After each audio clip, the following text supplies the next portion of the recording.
Design, and this is Throwback Thursday. This is a little weekly series that I do here on my channel where I pull out an older but still beautiful paper collection, product, die, technique, tutorial, and we make something fresh and new. It's designed to inspire us to dig into our stash and use what we have. So today I've pulled out my last two pieces of Graphic 45's Time to Flourish, the February.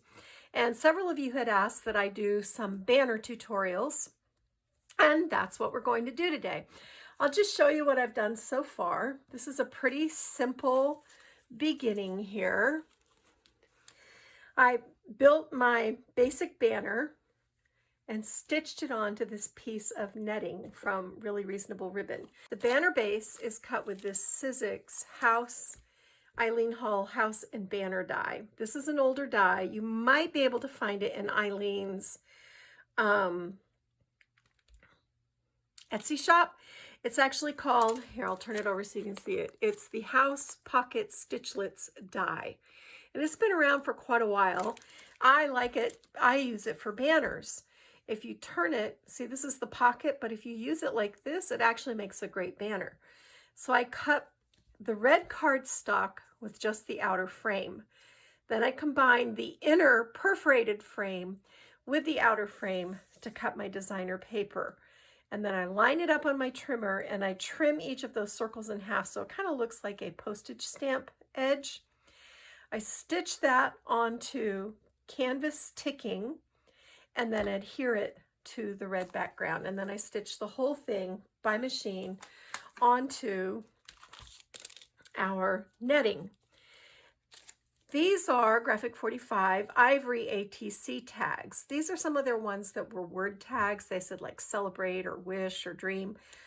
And I've covered these using the ATC die, which comes in this large tag, ATC tag, and flower die package. Sometimes these are a little hard to find now. So if you find them, you've got to, you'll want to hold on to it because I use those dies all the time. So the dark red was cut with that. Then I cut it again with my patterned paper and I kind of just folded this in half and trimmed around it so I would have layers. So there's our basic layers. The next thing I want to do, because this is like a Valentine's Day banner, so it's kind of fancy pants. I've got this beautiful Reneabouquets lace trim. This stuff is exquisite. It's also really heavy. So I'm going to adhere this along the top of my tags. I'm using hot glue. Rather than stitching it was too tricky because of the pearls and the floral clusters. So I'm just putting my hot glue down along the top and then kind of pressing this into place. I'll have to clean the glue off my Glassboard Studios glass mat, but thankfully it cleans up really easily. So that's one of the reasons I love this thing so much.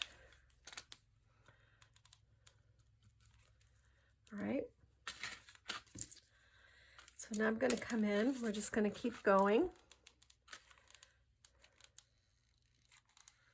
I measured this out in advance. Hopefully I measured it properly, but I was able to make it all the way to the end. I mean, this is so pretty. You could do just this and you'd have a beautiful banner. This lace is exquisite. But I just want to kind of show you how I build the layers and the whole thing. All right. Yay. Okay, I made it all the way to the end.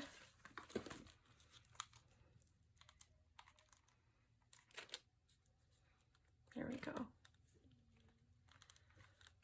Okay. So there's that. All right, that's all done. So now what we want to do is add some embellishments and clear some stuff out of the way and bring this in so we're in frame.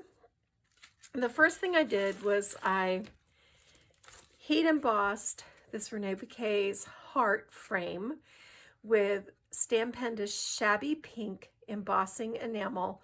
And then the little heart bits in there are also laser cuts from her shop. I dyed these with Distress inks. I think I used Pick Raspberry, Worn Lipstick, and spun sugar. And adhered this onto a piece of clear acrylic.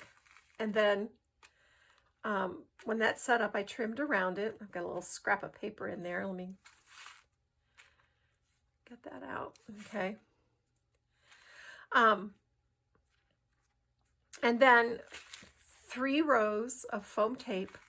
Then I glued it onto this background from the paper collection. Filled it with my shaker mix. I love shaker anything. They're just so fun. So this is going to be our center. This is kind of our focal point for the whole banner, this beautiful shaker frame. And we're just going to put it down right here, just like this. All right. And then also from Reneabouquets, I've got this adorable little fairy. She is so sweet. And I want to add her to the shaker frame, just to add that little bit of whimsy.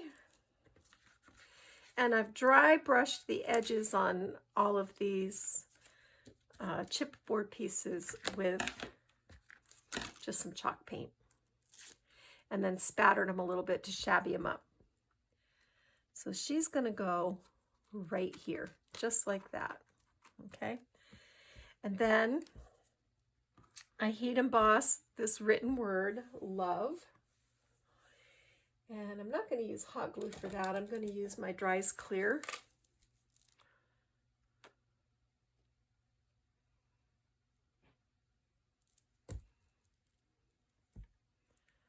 And this is going to sit right on top of my frame.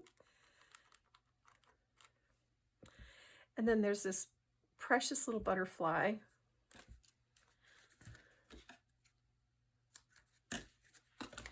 I love how Renee names all of her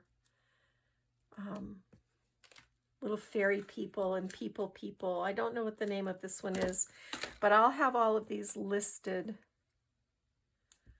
on the supply list on my blog. So I just put a little foam tape on there, and I want this to sit right here. All right. And then on these little pieces that are on either side, these are just super simple. These are more of those beautiful laser cut hearts from Reneabouquets. And I have heat embossed them as well. And these are going to go on each of these places. And then I have stamps from the paper collection.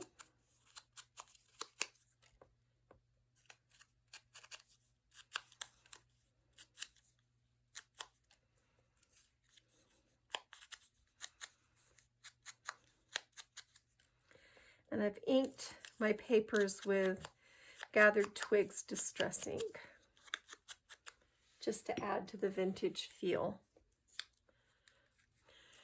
So what I've done with these is I put a little bit of foam tape between them and foam tape on the back. I'm going to glue my hearts down. I've used my Dries Clear adhesive for that.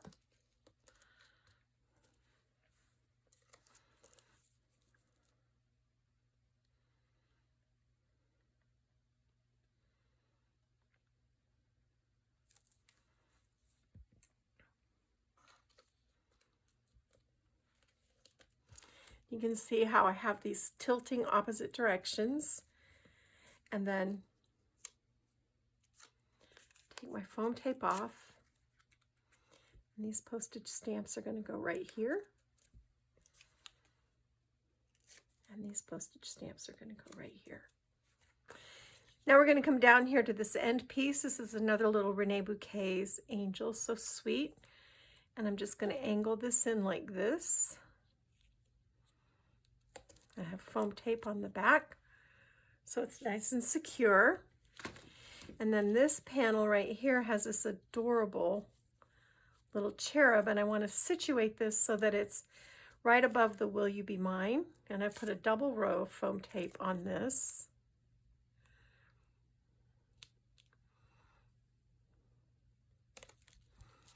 Just like that. That brings us down here where I have a matching little cherub to go right here.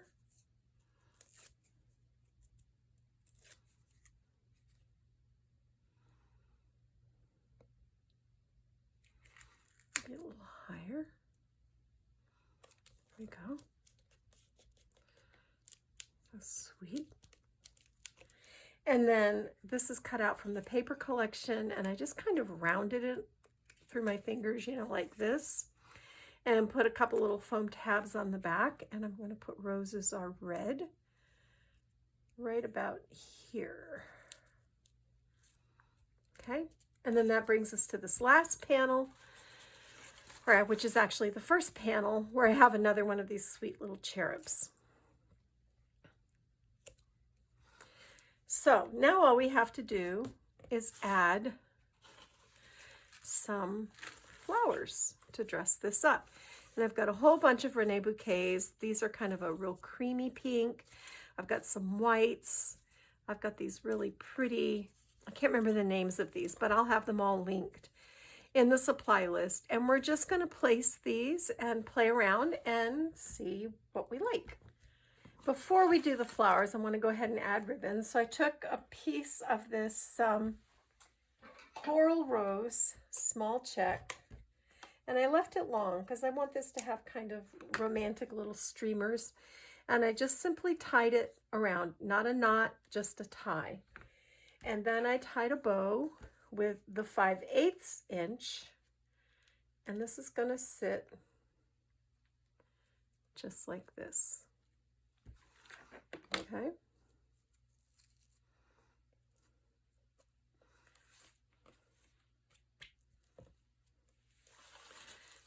So we'll come down here to this end and I'll show you the whole process.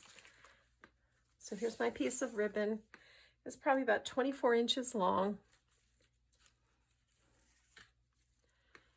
Coming down toward the end, I'm leaving about an inch between,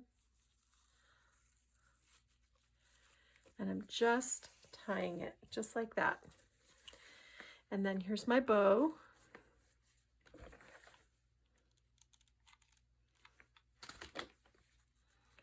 I'm just putting it on top just like that. This Coral Rose matches the February papers beautifully. So that's the bow. And then I think let's take a little leaf.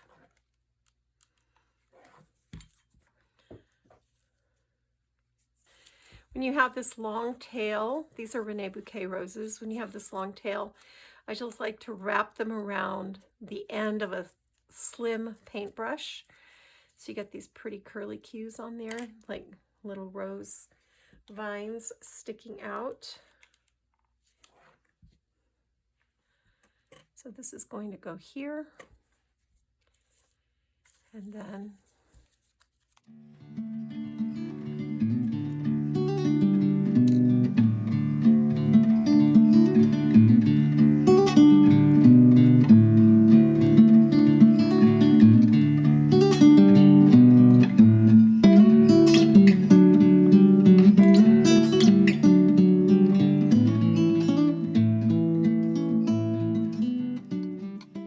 flower and bow cluster there.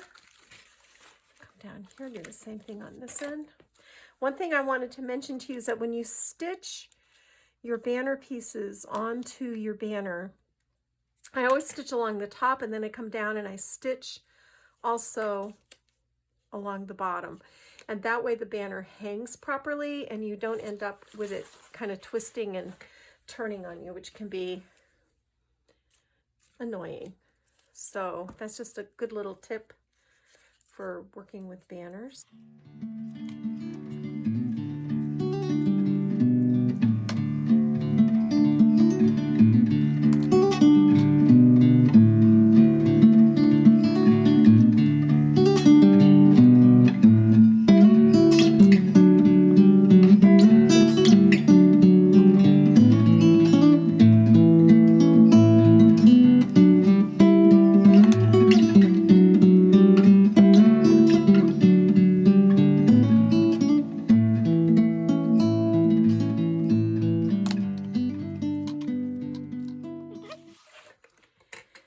And I just want to add a few little posies right here.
All right, guys, that finishes this up. I'm not going to add anything else. I think it's perfect just like it is. I don't want to overdo it. That's our little Graphic 45 Time to Flourish banner. Some of you had mentioned that you would like to have a banner tutorial each month. I'm thinking about doing that. Let me know in the comments section how you feel about that, if that's something that you would enjoy, or if you would rather I do something else. You know, I do a Throwback Thursday and a Make and Take Tuesday every week. So maybe 1 week a month, I would 1 week do our Graphic 45 Flower Market Folio tutorial, and then that Thursday I would do our banner tutorial, kind of like we did last year with Year with My Nomies and the Time to Flourish desk calendars. So such a sweet little banner, really romantic, very Victorian, fun to pull out year after year. I do love making banners. So I hope you enjoyed this. Thanks for joining me, Kathy Clement, Kathy by Design, and I'm going to go get my craft on. Bye.